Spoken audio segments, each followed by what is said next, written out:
Au cœur de la société. Au cœur de la société est une émission préparée en synergie par les radios Inzamba, Agatekakawe, Radio RPA, Idjouya-Wanyagihugu, ainsi que la radio-télévision Renaissance.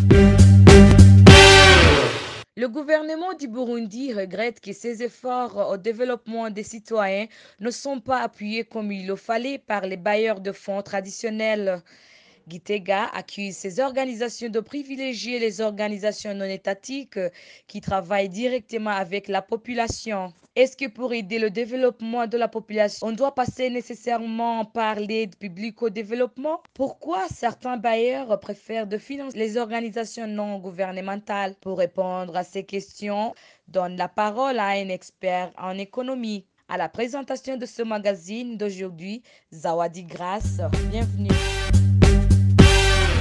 Le financement des acteurs non étatiques ne sert que les intérêts géopolitiques de certains États bailleurs, a déclaré le président Évariste Ndayishimiye au concert des Nations lors de la 78e Assemblée générale des Nations unies.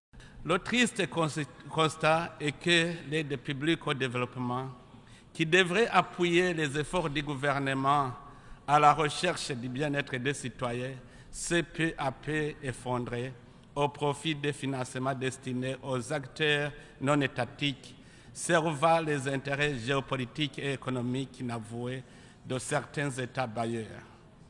La solidarité internationale devrait, dans l'évidence, inciter les pays développés à contribuer concrètement aux efforts de développement socio-économique des pays les moins avancés.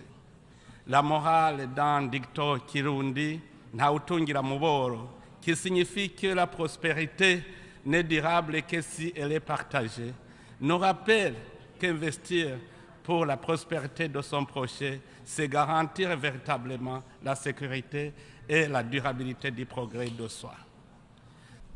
Excellences, Mesdames, Messieurs, malgré tous ces défis, le Burundi reste déterminé et nous sommes confiants que cette Assemblée générale contribuera à restaurer la confiance envers mon pays et impulsera un renouveau en ce qui concerne la solidarité. L'aide publique au développement doit être appuyée par une bonne gouvernance, estime l'expert en économie André Nikuigidze. Il conseille au pouvoir de Gitega de faire des efforts pour mériter la confiance des bailleurs de fonds. Premièrement, il faut noter que le développement de l'Afrique ne viendra jamais de l'aide extérieure.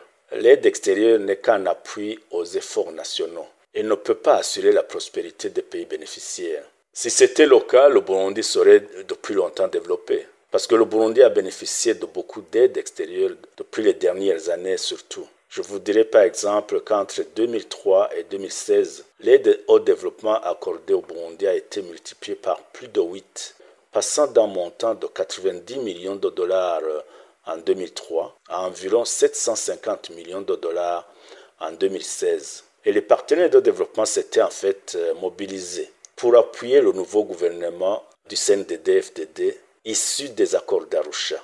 Mais on peut se demander où est passée cette aide. A-t-elle réellement aidé à développer les capacités nationales de production? A-t-elle assuré la prospérité du Burundi et de son peuple? Autant de questions qui restent posées. Deuxièmement, les bénéficiaires de l'aide doivent faire preuve de bonne gouvernance. L'aide ne peut pas être accordée à un pays qui viole les droits de la personne humaine, où les journalistes, les représentants de la société civile, les opposants politiques sont maltraités, tués, emprisonnés illégalement. L'aide ne peut pas être accordée à un pays dont les hauts responsables dilapident et gaspillent les ressources au détriment du développement économique. L'aide ne peut pas être accordée à un pays dont le système judiciaire est inefficace. Et c'est ce qui s'est passé pour le Burundi depuis 2016, lorsque, à la suite des manifestations des populations civiles contre les violations de l'accord d'Arusha, les partenaires de développement ont décidé soit de suspendre l'aide au développement ou de la réduire. Et troisièmement, contrairement à ce qu'affirme le chef de l'État dans son discours, les partenaires de développement du Burundi n'ont pas réorienté l'aide retirée du Burundi au profit des organisations non gouvernementales, loin de là. Il a été plutôt réaffecté aux pays dont la gouvernance répondait aux normes exigées par ses bailleurs. Et quatrièmement, l'aide extérieure est en grande partie, comme vous le savez, constituée de prêts remboursables avec intérêt. La situation d'endettement de certains pays, dont le Burundi, fait que ces pays ne seront pas éligibles à de nouveaux prêts. Pour bénéficier de l'aide publique au développement, la plupart des bailleurs demandent aux pays bénéficiaires des garanties sur le respect des droits de l'homme, le renforcement de l'état de droit, l'élargissement de l'espace politique et la liberté de la presse. Vous venez d'entendre que la balle est dans le camp des autorités burundaises si elles souhaitent être crédibles aux yeux des bailleurs de fonds. C'est par ici que prend fin le magazine au cœur de la société d'aujourd'hui.